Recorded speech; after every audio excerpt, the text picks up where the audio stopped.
మరి మీరు కేటీఆర్ గారు నిన్న మీరు ప్రశ్నించారు, చెల్లె ఏమైంది బిడ్డ నువ్వు ఇంత బాధ ఎందుకు పడుతున్నావు అని నన్ను కేటీఆర్ గారు నన్ను అడగలేదని నువ్వు అంటున్నావు. మరి నీతో 18 సంవత్సరాలు మేము నీతో ప్రయాణం చేసినాం. మమ్మల్ని మీ బిడ్డలో మీరు ఎప్పుడైనా మీరు ఎట్లా తింటున్నారు, ఎట్లుంటున్నారు, మీ వ్యవస్థ ఏంది, మీరు రాజకీయంగా ఆలోచన చేస్తున్నారు, డబ్బుల పరంగా ఏమైనా సంపాదించుకురా లేదా అనేది ఎప్పుడైనా మీరు మమ్మల్ని పిలిచి అడిగిన సందర్భం ఉందా అక్క?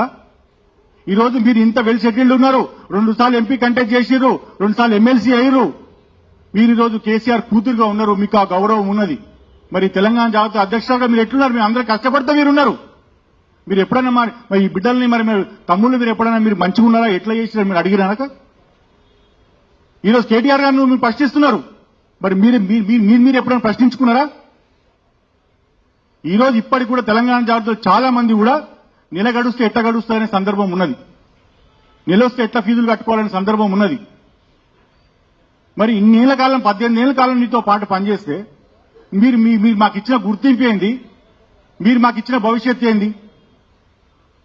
ఇప్పుడు మా వెనుక ఎంతో మంది వేల మంది కార్యకర్తలు ఉన్నారు. ఒక్కొక్కరికి మీరే మాకు బాగా చేయనప్పుడు మేము వాళ్ళకి ఎట్లా చేయగలుగుతాం?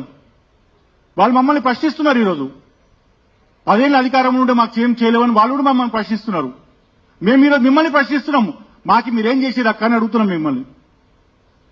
ఇదేది సమాధానం చెప్పకుండా మీరు ఏదో కొత్త వాళ్ళతో నాయకులను తీసుకొని, డబ్బు నాయకులను తీసుకొని మీ సొంత ఎజెండా పెట్టుకొని ఈరోజు మీరు పోతే ఇంతమంది తెలంగాణ జాగృతి బిడ్డల ఉసురు పోసుకొని తీసుకుపోయినట్టు కాదా అని అడుగుతున్నా అక్కని.